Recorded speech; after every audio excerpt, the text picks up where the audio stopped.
आपको पता है कि जब भगवान ने युद्ध शुरू किया तो पूजा की। राम ने कहा जामवंत से, जामवंत सबसे सीनियर हैं, वो भी ब्रह्मा जी के पोते हैं, रावण के दादाजी के दोस्त हैं, पुलस्त्य मुनि के नाना के। कहा कि प्रभु महाराज जामवंत जी, मैं युद्ध करने जा रहा हूं, उससे पहले मैं पूजा करना चाहता हूं। जामवंत ने कहा करिए महाराज। तो बोले मेरे आराध्य तो शंकर हैं, शंकर राम की पूजा करते हैं और राम शंकर की पूजा करते हैं, इस कहानी से बड़ा समन्वय किसी का नहीं हो सकता। जामवंत ने कहा पूजा कर लीजिए महाराज। बोले मुझे एक ऐसा पंडित चाहिए जो शैव हो, शिव को मानने वाला, और मैं वैष्णव हूं तो वैष्णव भी हो। उन्होंने कहा कि इस जंगल में, इस युद्ध क्षेत्र में ऐसा कोई पंडित कहां मिलेगा भगवान। तो उन्होंने कहा पूजा कैसे होगी फिर। जो जामवंत ने कहा एक पंडित मेरे ध्यान में है, पर वो आपका पुरोहित बनेगा नहीं। बोले कौन। बोले पुलस्त्य मुनि का नाथी महारथी रावण, वो शिव का भक्त है और वैष्णव भी है, उससे करा लीजिए। सोचिए जिसको हराने जा रहे हैं उससे पूजा। राम ने जामवंत से कहा कि महाराज पूछ के तो आइए, अगर महापंडित रावण आज्ञा दे दें इस यज्ञ के लिए तो मैं कर लूं। रावण को पता चला कि जामवंत बुलाने आए हैं। रावण ने अपने सैनिकों से कहा कि जैसे ही दादा जामवंत आए, कोई उनसे प्रश्न ना करे, उन्हें बस महल का मार्ग दिखा दे, हाथ जोड़ के सब चरण छुएं। जामवंत पहुंचे, रावण किले के द्वार पर चरण छूने आया, कहा कि पितामह मैं आपको प्रणाम करता हूं, मैं धन्य हुआ कि आप पधारे। जामवंत ने कहा कि मैं बहुत प्रसन्न हुआ तुम्हारी अतिथि सेवा देखकर। बिठाया, पूछा कैसे आए हैं।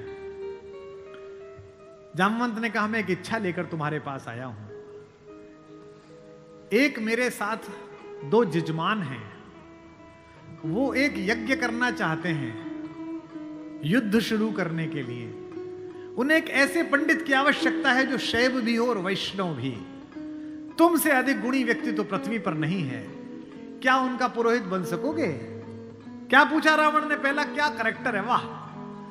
रावण ने कहा जहां तक मुझे सूचना है आपके दोनों यजमान अयोध्या के निर्वासित राजकुमार राम और लक्ष्मण तो नहीं है।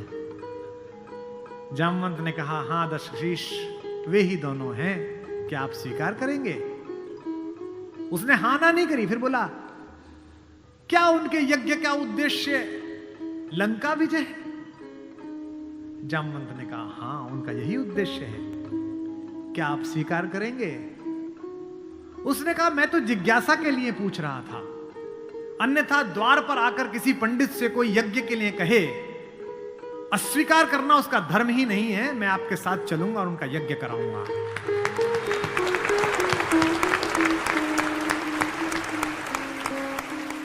जामवंत ने कहा कि क्या मुहूर्त निकला। उसने नवग्रहों को बुलाया, बोले इधर बैठ, तू इधर बैठ, तू इधर बैठ। वो तो अपने ही हाथ में था, तू मिनिस्टर ऑफ स्टेट, तू फुल कैबिनेट। बता कितने बजे। बोले जी सुबह 5:30 बजे ब्रह्म मुहूर्त में, जिसमें हम पैदा हुए।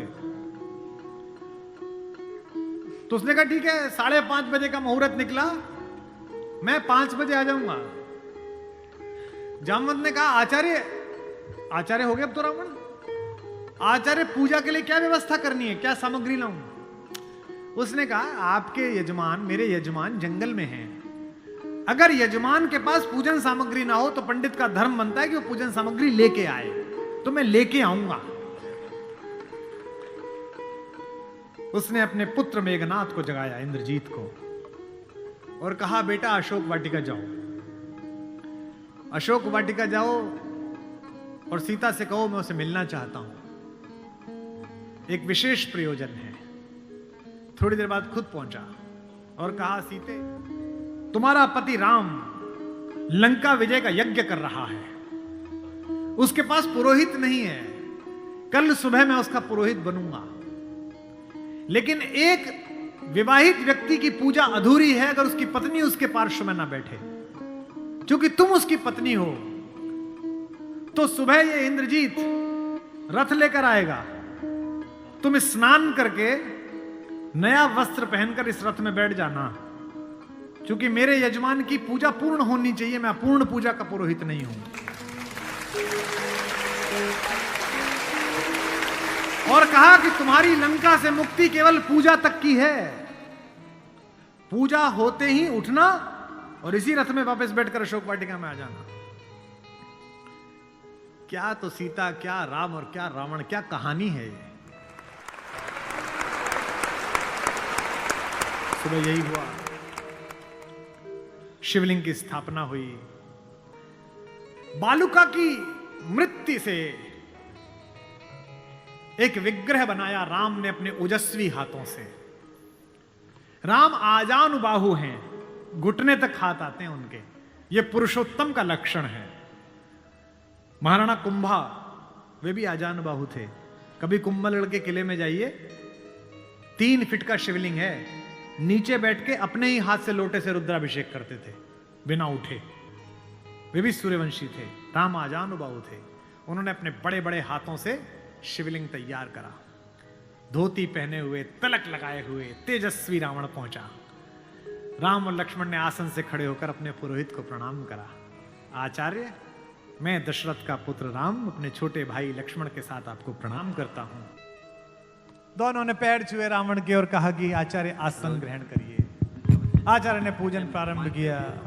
ओम गणपति गंगावाय। अब ये कि पत्नी कहां से आए? आचार्य ने पूछा राम से। मेरे यजमान विवाहित है? राम ने कहा हाँ आचार्य मैं विवाहित हूं। अपनी धर्म पत्नी से कहिए कि वो आपके पार्श्व में आकर बैठे। राम ने कहा आचार्य मेरी धर्म पत्नी मेरे साथ नहीं है। तो जामवंत ने कहा आचार्य अब पूजा कैसे होगी? बोले पितामह मैंने आपसे कहा था कि किसी यजमान के पास अगर सामग्री किसी भी तरह की पूरी ना हो, कोई व्यवस्था पूरी ना हो, तो आचार्य का धर्म है कि वो पूरी व्यवस्था बना के लाए। बेटा इंद्रजीत, यजमान की पत्नी को उनके पार्श्व में स्थापित करो। अपहरण गई हुई मां हमारी जगत जननी भारतेश्वरी पार्श्व में बैठी। पूजन प्रारंभ हुआ, सारी अर्चना हुई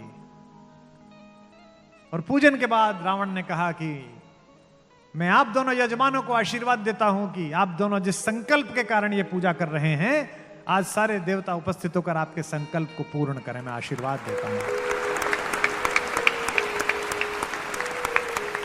हमारे गांव में गीत गाया जाता था, बना पुरोहित रामचंद्र का जय का वर दे आया। जब चलने लगे तो राम ने पूछा, बोले आचार्य दक्षिणा? तो आचार्य हंसा। बोला त्रैलोक्य की संपदा आपके आचार्य के पास है, कुबेर का रथ आपके आचार्य के पास है, ऐसे में मेरा वनवासी मुझे क्या दक्षिणा देगा मेरा यजमान? तो राम ने कहा कि मैं रघुवंशी हूं, दक्षिणा के बिना पूजा कराना मेरे लिए निष्फल हो जाएगा, आप दक्षिणा तो मांगिए। तो रावण ने कहा कि मैं आपसे समय पर दक्षिणा मांग लूंगा। राम ने कहा उस समय में देने योग्य बचा या ना बचा? आचार्य बता तो दीजिए कि दक्षिणा क्या है। आचार्य ने जो दक्षिणा मांगी उस पर रावण को भी राम की तरफ से प्रेम भेजा जा सकता है। आचार्य ने कहा मेरी दक्षिणा यही है कि आचार्य का जब अंतिम समय आए तब दोनों यजमान मेरे सामने उपस्थित रहें।